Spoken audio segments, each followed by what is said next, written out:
look at that. That's the first time I've done that this whole session. Oh, I'm dead happy. Hello, everyone. Welcome to our next edition of the In Out Crowd, the 1st October edition, which is very exciting. Even though we are staying in, we are still very much out. We have entered a new month, and for all my fellow ookie cookie spookies out there, it is finally Halloween month, and it's right around the corner, the big old 3-1, which means bat-shaped fairy lights, glittery skulls, and we can't forget about the pumpkins, which is about the only orange thing that's going to make us smile this month. With that, here in Scotland, we are still postponing trick-or-treating and parties in person. So this year, much like the rest of our weekends and my entire life, will be kept inside with DVDs and refined sugar. But for tonight, however, it will be our fantastic In-Out Crowd studio audience and amazing guest speakers that will be keeping us bright and festive, ready for the rest of the month. So first up, we have our culture segment, which is by our very own artistic director, Tommy Small, and we'll be chatting about our upcoming LGBTQ+ piece of dance called Period, which will be performed at the Dance Digital Festival that is Dance Live in Aberdeen later on this month. So, Tommy Small, passing over to you. Can you tell us a little bit about what, I made it sound very mysterious, it's this piece of dance that will be premiered. What is the piece of dance and what is it that you have been working on? I say you, I've been doing it with you, but...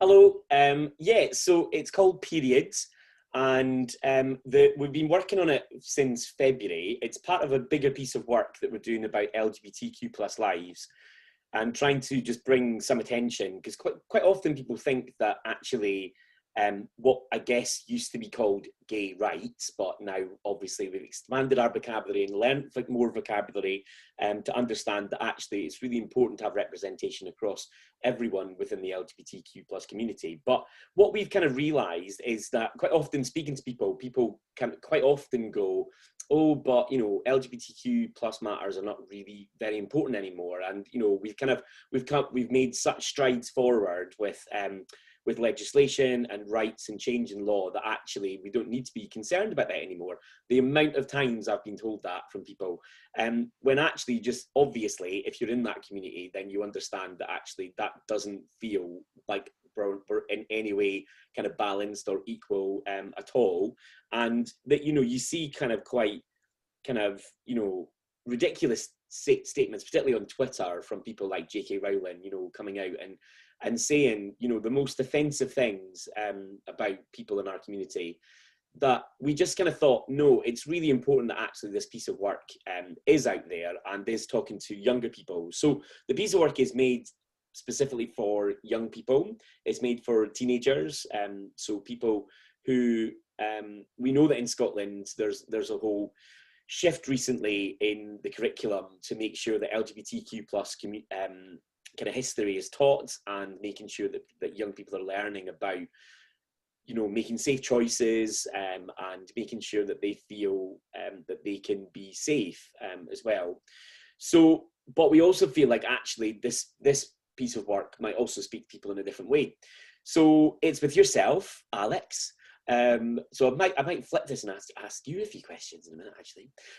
But it's about this first chunk is about non-binary people's experience, and particularly around periods. So we were looking at tampon adverts from back in the 80s, weren't we? And kind of like semi-guffawing at, you know, at the sheer ridiculousness of 1980s advertising, but particularly when it comes round to tampons. So we were kind of looking at that, because in the piece of work, do you want to maybe explain the piece of work in the section where we have the big parachute?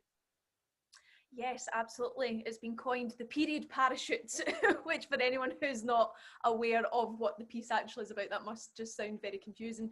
Yeah, it was made in February, which seems like millennia ago now, and we were looking at the experience, as you mentioned, of periods, but around people that are not cisgender women having periods, or equally not having periods, and how that relates to their gender, and how that can be a confusing and unsettling and even distressing period of time, see what I did there. Even for cisgender people, they are very painful, they're very messy, they're very unpleasant, and it's something that there's really not a lot that anyone can do about it, including even the best medical professionals. So especially if then it's also tied to a lot of dysphoria and dysmorphia around your own body, not aligning with how you feel sort of in here and in your soul, I suppose. There is so many people that feel that way, and even though it's told from a non-binary perspective, and some of my experiences were included in that, but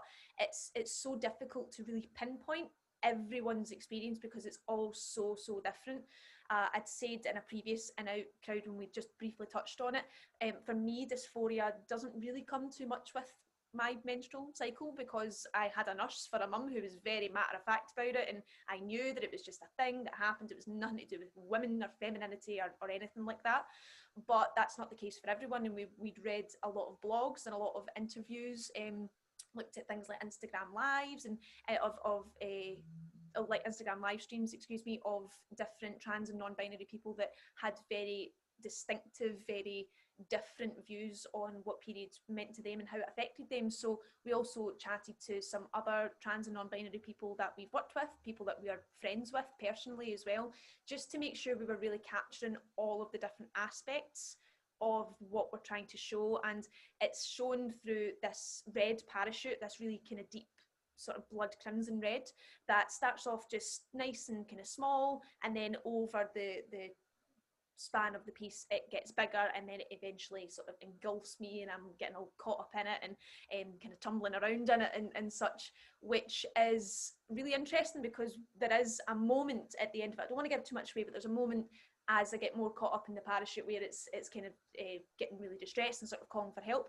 And there's a few times where I've performed the piece where I've gone, no, I actually can't get out this parachute and I do need help. So it sounds very real because it is that I'm actually stuck. But I think that having being put in that physical position of actually, no, I'm stuck in a parachute and I can't find my way out and I need help is also quite interesting, because that is how many people do feel when that's time of the month or times of the month for some people can come. So it's a very it's very intricate. There's a lot of things that I'm sure we haven't covered with it because it's only a 6-minute piece, but I think that it will at least hopefully bring to light some of the issues that are being talked about just now, as you'd mentioned, with certain celebrities voicing their opinion, actually just bringing it in a forth in a different way that's not just a Twitter response, it's not just a blog, but actually it's physically showing you what it can feel like and what it does feel like for many people. I just thought, right, is JK trolling a thing? Well, see, I feel like I made it up because I said it last week and now I see it everywhere. Maybe I didn't. Maybe it was just liminal. I'm seeing it from oh my god, that sounds like dead good. We should totally do that. Right, I'm gonna give you snaps for that then, Alex. So that's on. It was meant to be a live performance. Like everything this year, then it's not. So it's now a film that we're just busy finishing off at the moment. It's going to be on City Moves Dance Agency, and part of their festival that they run called Dance Live. And that's taking place next weekend, so Friday the 16th and Saturday the 17th of October. So if you want to check that out, you can watch that being streamed on 8 o'clock on the Friday, 7:30 on the Saturday, and you can check all that out at citymoves.org.uk. And we've also got a children's piece as well that's nothing to do with the subject matter, but we've got a children's piece on as well on the Sunday called Mooncapers too. So you can check it out and you can see everything for £25. It's amazing. So they've got this pass on that you can see absolutely everything that's in the festival. And there's loads of other really brilliant pieces of work on at the festival as well. So yeah, so if you like your contemporary dance, then go and check it out. And if you don't like contemporary dance, then go and check it out anyway, because I'm sure you're going to love it. Absolutely. Well, thanks so much, Tommy, for giving us a bit of an insight into your artistic work that is about to be shown. That's really exciting to see when that's going to pop up in Dance Live. I think, in conclusion, periods and menstrual cycles can be confusing and painful in many ways for different people that do experience them, and there's a common misunderstanding that the issue is unique to only cisgender women, as we've mentioned. But to make that misunderstanding and make that assumption is very damaging for all genders, including cisgender women. Because if you're equating femininity and womanhood to simply bodily fluids that are coming out of you every month, I feel like that is quite reductive to the power and the beauty and the strength of cisgender women and transgender women, and equally to trans men and other non-binary people that may experience periods and don't necessarily want to, or they feel distressed when they do. Again, it doesn't make them any less of a person, and it doesn't take away what their gender identity truly is. Ultimately, it's not helpful for anyone, and it is just a bit of bodily fluids. As I've mentioned many times, I feel like if I say bodily fluids again, Beetlejuice is going to pop up behind me or something. And with that, it is time for our weather girl.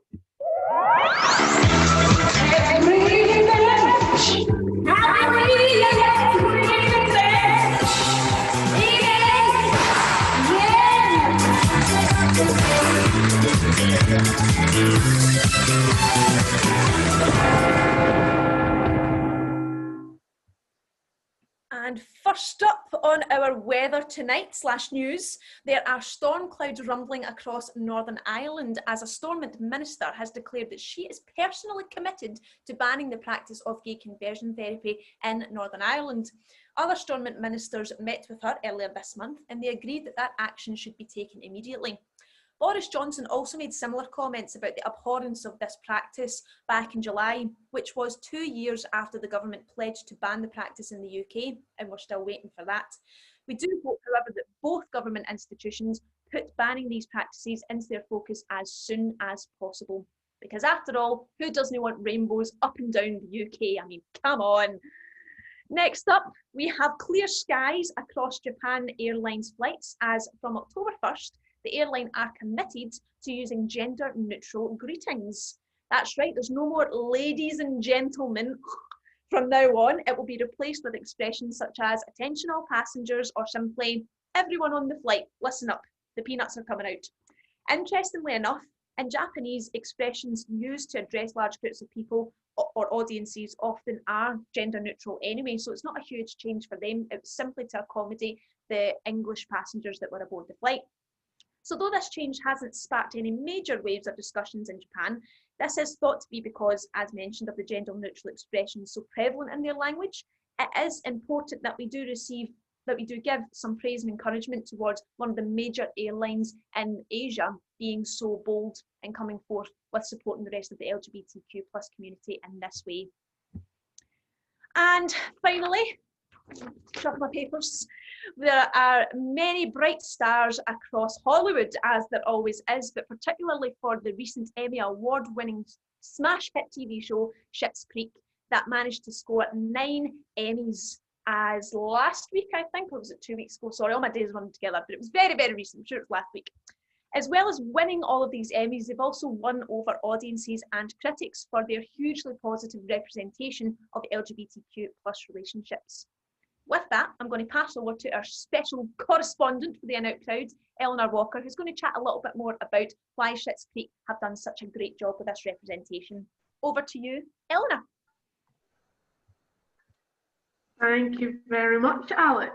So yeah, as you said, I am going to be giving you a rundown on something that quite honestly is new to me, the show Schitt's Creek.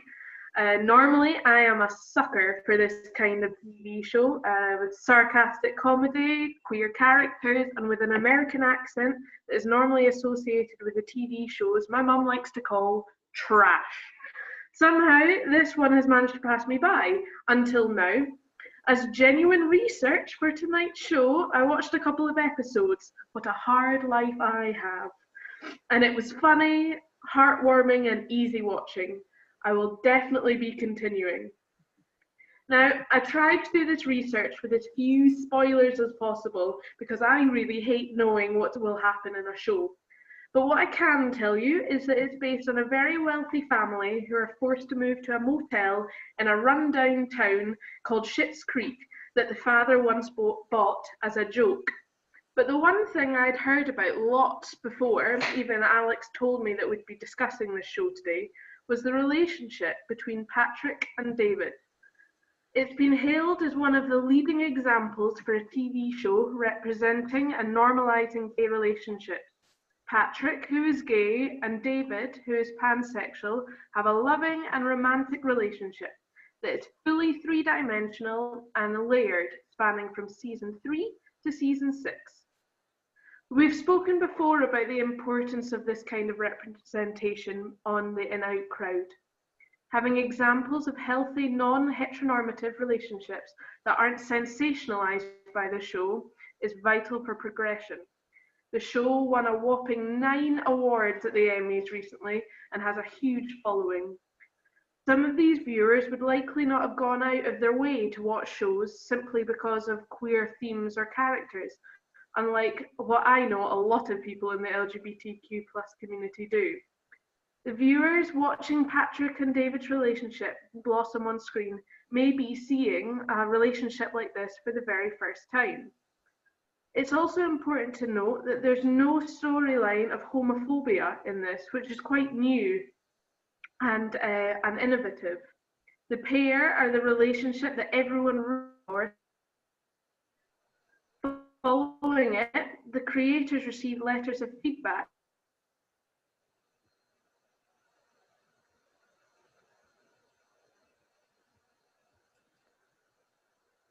We may have lost your microphone there, Eleanor. Maybe if you want to mute and then remute.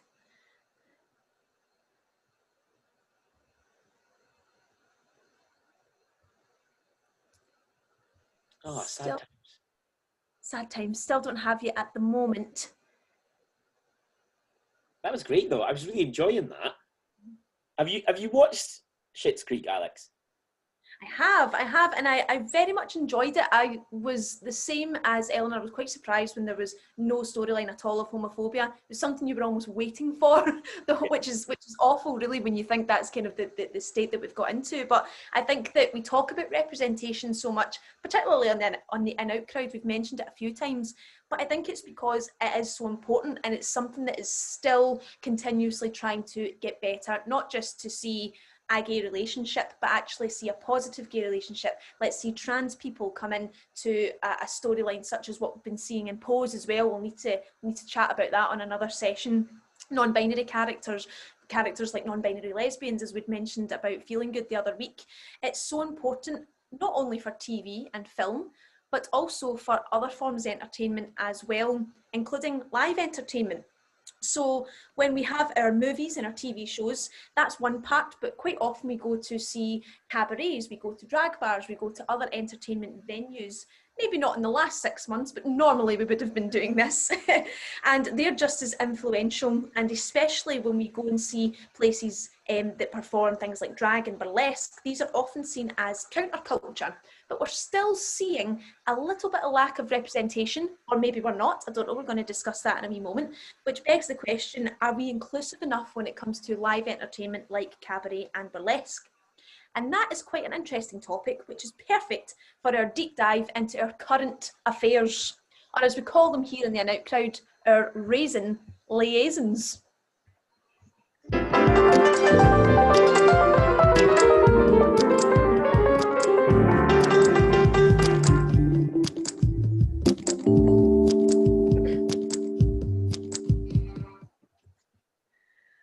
That wee raisin cracks me up every time, honestly. So this is our deep dive current affairs segment, where we look at a subject that we feel needs some special attention and discussion. So as we mentioned, it's lovely to see the positive representation on Netflix and the likes, but it's no different for live performances, independent artists and art forms out with mainstream media. One such art form is centuries old and has launched the careers of many icons such as Dita Von Teese, Josephine Baker, Betty Page and even Mae West. And to discuss this tonight, we have our very own icon of Scotland, the current reigning Miss Burlesque Scotland, Tom Harlow, chatting all things burlesque, cabaret, rhinestones and representation. So to kick us off, Tom, can you give us a bit of a brief history about what inspired you to get involved in burlesque and cabaret? So I always wanted to be a performer. That was kind of like my dream, and I started singing from a very young age, and then I wanted to do musical theatre, and that was kind of like the goal. And burlesque kind of just happened on a whim, I would say. Club Noir were having an audition nearly 10 years ago now, and I auditioned and I won it, and I got to perform at Academy in December 2010 to like over 1,000 people. So that was my first ever burlesque gig. So that was quite a unique first gig for burlesque performer.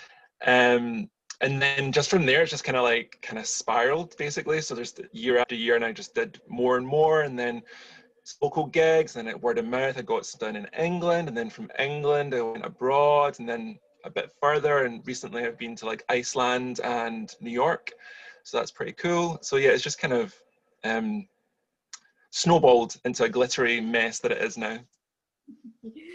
And a beautiful voice, I would add as well. I've heard you sing many times. I've been in the room and just been in awe. Thank you.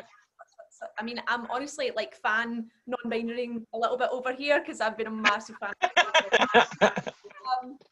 So to get kind of right into it then, your thoughts on, I'm going to put in air quotes, mainstream burlesque. There's a lot of conversations just now about all media, but particularly cabaret performances being sort of one type of look, one type of gender, one race, one sort of body type and all of that. Do you have any thoughts on if there's enough representation, if we can do more, if we can do better? And what have you ever felt that there was a lack of representation for you going into burlesque and cabaret as a career? So in the world of burlesque, we do talk about this a lot. We talk about representation a lot. We talk about mainstream media. Just like any art form, burlesque does fall into commercial looks and commercial ideas and what sells and what doesn't. And it does come down to women being skinny, blonde, and white. Those are the kind of three things that most people think burlesque stands for. But in my view, and a lot of people's view, is burlesque is a great art form because it's accessible to a lot of people who couldn't normally get into other forms of dance or expression, let's say. Not that it shouldn't be treated as highly as things like ballet and jazz and contemporary and classical, and that it does have technique and that kind of but people do get more chance to express themselves and to connect with their body and learn more about themselves through burlesque, I would say. As a male in burlesque, that's what I identify as. I see myself as a guest in this art form because it is an art form created by women. Audiences in burlesque are usually vast majority, at least 60% women, and then you've got the partners or the boyfriends or the gay guys or the gay women or whatever coming along, do you know what I mean? Or non-binary or whatever. And yeah, so it's I realize that I'm a guest in this art form and I need to abide by certain rules in my view, because otherwise I'd be just stomping my male privilege over everything and getting away with it, do you know what I mean? Totally. I think it's really great to see, and again, I'm just talking as like a big fan of Harlow, and your shows, you merge drag with burlesque, with comedy, with singing all together, and it just is, it's not one genre, it's totally cross-sectional amongst so many genres, and I think that that's again why it is so great to have people who are LGBTQ plus in burlesque and in cabaret and in all of the different things you excel in, to show other people that just because mainstream media says this, it doesn't mean that there's not a place for you here. Is that something that you kind of identified with going into sort of cabaret and burlesque, that actually it was somewhere you could really flex your artistic muscles? Yeah, definitely. So when I first started doing burlesque, it was very character driven because that's what I knew burlesque was. Traditionally, burlesque is very character narrative driven, so storytelling and comedy and parody and satire. And the more research and the more that I learned about burlesque and the bigger world view that I got, I realized I could wear more makeup. I could be more feminine. I could be more androgynous if I wanted. And I started off wearing little to no makeup at all, and it just progressed and I got more feminine. Then I started mixing what it means to be a man and that kind of stuff and gender roles and that kind of thing. And then it kind of progressed into more femme, male showboy girl kind of vibes. And I think that's what I wanted to do, because all my work is literally inspired by women before me in the golden era and the legends of burlesque as well. Definitely, yeah. And I think you really, you said that. I think what I personally love about burlesque is there is so much nod to the pioneers that came before, you know, and there's always people have got their different, and it's why dance is, as a whole as well is similar, is that everyone has their own styles and their own characters, but you never lose sight of actually, no, this is, you know, my makeup is inspired or taken from one person, and then actually my comedy is taken from another, and it's just it's so in touch with its roots, whilst also I have never actually done burlesque in my life, but I've been like a little avid supporter in the audience. That I think burlesque was one of the first, burlesque dance was one of the first communities to actually start having really difficult conversations about representation, and actually, are we kind of supporting each other enough, and is there other people that we can make it more accessible? I just wondered if you agreed with, just as an audience member, that's kind of how it comes across, and if you agreed with that. Yeah, so the burlesque community and the burlesque industry are two different things, if that makes sense. So the burlesque industry go towards commercial success and that kind of thing, but the burlesque community, we strive for diversity, for inclusion, for representation. We will call people out for problematic behavior, but give them a chance to change, all that kind of stuff, because we want our community to be supportive. We want everyone to be a success, because even though we're inspired by the same kinds of people, the great thing in my mind about burlesque is that everyone has their own take on it. And the best people that I know that do burlesque or cabaret or any art form have their own take on it. And that's what makes them so unique, I would say. For sure, definitely. If there are any queer or LGBTQ plus people that are watching and thinking, oh my goodness, I want to be just like Tom Harlow, but they're a little bit nervous, they're struggling with their confidence, is there anything that you would say to just encourage people that it's a place for them? I would definitely encourage people to come, and when we can again, come and see some shows, and watch stuff on Amazon just now. Amazon Prime's got some great burlesque documentaries about the New York scene, really punk rocky kind of vibes. There's also a documentary about a festival in England called Hebden Bridge, which is a really diverse and inclusive festival that I love very much. And then, yeah, go to some classes. There's a great school in Glasgow called the Glasgow School of Burlesque, run by Agatha Frisky, a really high-class school. It teaches you a lot about the technique of burlesque, but also musicality, performance. They do workshops about like makeup and hairstyles and costuming, and you can start off in group numbers, which is a great place to start if you've never done any sort of performing before, but especially burlesque. And then afterwards you can build your confidence and then go and do a solo course, build your own act over, I think, 6 weeks. You get to build your own act. And then when we can, you can go in we'll do like showcases where you get to showcase in front of your friends and family and big supporters and have a great time. And there's multiple reasons why people get into burlesque, but I would encourage people, go slightest bit of interest, do something, just do something in the community, in the shows, in the films, tons of stuff to do. Lovely. Well, you mentioned shows. Do you have any like virtual shows or anything that you'd like to tell people about while you're here? Sadly not, no. I was doing monthly shows, but sadly I can't do them anymore. But I do have Patreon, so patreon.com/Harlow Boylesque.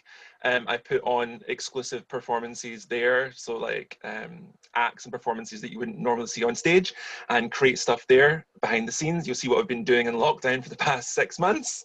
And yeah, if I've got any other online shows coming up, they will pop up on like my Instagram or my Facebook page usually. But right now, not any, sadly. It's all kind of dwindling away, sadly. Well, I'm sure that, fingers crossed, if everybody keeps their masks on and stays safe, we'll be able to see you in all your stones and glitter and fabulous ostrich feathers very, very soon, because I know I'm desperate for it. I do. Well, I do thank hope you so. much. Thank you so much, Tom, for your time and for your insights into burlesque and cabaret. They are all such amazing forms of art, and artists like you are so important not only to the performance community but also to us in the LGBTQ+ community, reminding us that the talented and fabulous selves that we can be whilst being LGBTQ+ and not necessarily fitting in, we can find our own place to fit in. So I really appreciate people like you doing that for us. Well, with that... Thanks so much for having me. I've really had a great time. Not a problem. With that, we're going to pop back to Eleanor just to finish off the last of the representation chat with the rest of their Schitt's Creek presentations. So Eleanor, if you're ready to take it away there. I am, and hopefully the internet is my friend again. So yeah. Now you can see the very glamorous backstage of PowerPoint presentation. Oh, I'm so sorry. Give me a second. So yes, and I believe we got to the stage that I told you that nicely this show doesn't have it doesn't have any homophobia storyline. Which is a really great and progressive thing in TV. There's also the fact that the creators of the show received letters of feedback from queer individuals that felt more accepted by their family members, parents that felt less concerned for their queer children after watching the show, and other people who realised their prior views were homophobic. This is a massive positive outcome from the show. One last thing that Schitt's Creek does so well is that it shows the fun side of the LGBTQ+ community too, and showing that it doesn't always have to be a struggle. There's the glitz and the fun and the glamour, and what Tom Harlow clearly showed is that we can have lots of fun and come together as a community and sparkle and shine. And that was it.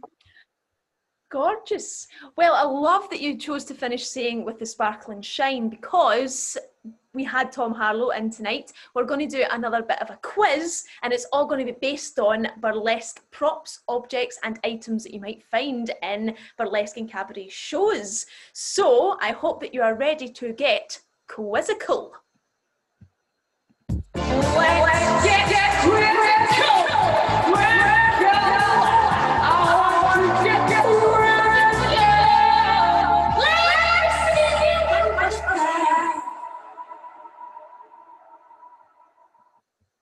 Oh, I can't tell you how much I hated that hair. I'm so glad that it's cut. Right, enough of that. We have got our first item for the, let me just move myself, for the Let's Get Quizzical. So it's zoomed in. You have to try and guess what it's zoomed in on. Now we know that Tom might have a bit of an advantage, but not necessarily. What do we think this is? Ooh. I'm liking the Halloween colours. I have no idea. It's really nothing to do with Halloween. I just like orange. No. It looks like a Sesame Street. Is that a Highland coo? It's actually just me before I've had my hair dyed. That's what it is. Not a Highland coo. Is it a But Muppet? It's not a Muppet? not a Muppet, no. I didn't skin Big Bird, I'm afraid. So Is the it fake honeycomb fur? monster. Oh, you're getting closer. Not fake fur. Something else beginning with an Top F. monster. I think it's Feather boa. Not feather boa. You're really close though. Something you might adorn yourself with, but you don't wear it. fake. Oh, you don't wear it? You don't wear it, no. But it might be used in a way. Is it those fans? You know, those fans that burlesque dancers use? Ding, ding, ding! Oh. It's green I was flag. like, that doesn't look like. How I get you, see, Tom. I zoom right in and hands. Right, right. Next up, this one's a little bit easier, I think. Right. What have we got here? Staple.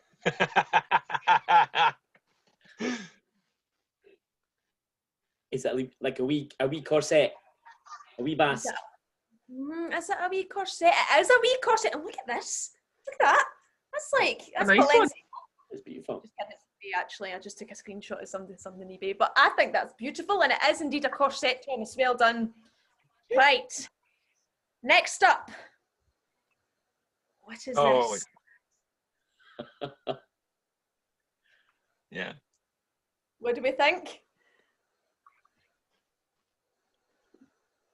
It is, it is indeed. if anyone couldn't see, Tom just gave this motion, and absolutely is staple heart-shaped nipple tassels, because we love a wee swing about, so we do. Right, final one. This one's tricky. What is this now? This is not something that is in every burlesque performance. Like, I don't want to get away. Is it one of the like massive champagne glasses that they perform in? You've got it in one, yes. It is one of the martini glasses. It's here, the lovely Dita Von Teese. Got to keep my eyes focused right on the screen and not just start staring at her, because that's really difficult not to do. She's so beautiful. But yes, iconic martini glass, and that is Dita Von Teese, and they are done by lots of different burlesque artists. Well, that brings us to our caper conclusion. Well done for all of the quiz answers there. They were a little bit trickier, but we all managed it perfectly. Thank you so much to everybody who joined us tonight, our fabulous studio audience, Cami Burr, who's there watching us away. Thank you to our special correspondent, Eleanor, for chatting to us about our representation in the media. Thank you to Thomas Small, our artistic director, talking to us about LGBTQ+ dance. And of course, an extra special thank you and round of applause for the wonderful Tom Harlow, who graced us with his presence this evening and gave us some really great insights into burlesque and cabaret and how fabulous it is. So you can follow Tom on Twitter, Instagram at Harlow Boylesque. I got that right, didn't I, Tom? That's correct, I think. I'm like, I made a note of it. Did I say it right? Yep. Also on Facebook as well, under Tom Harlow Boylesque. So keep up to date with everything that they're getting up to there. And of course, you can follow Shaper Caper, but you're probably already doing that because you're watching it on Facebook Live. That's generally how that works. We'll, of course, be back with another In Out Crowd episode on the 19th of October, where it's getting a little bit closer to spooky times. So we will see you then, and thank you so much again to everyone for joining us. I've been your host, Alex McCrossan, and this has been the In Out Crowd.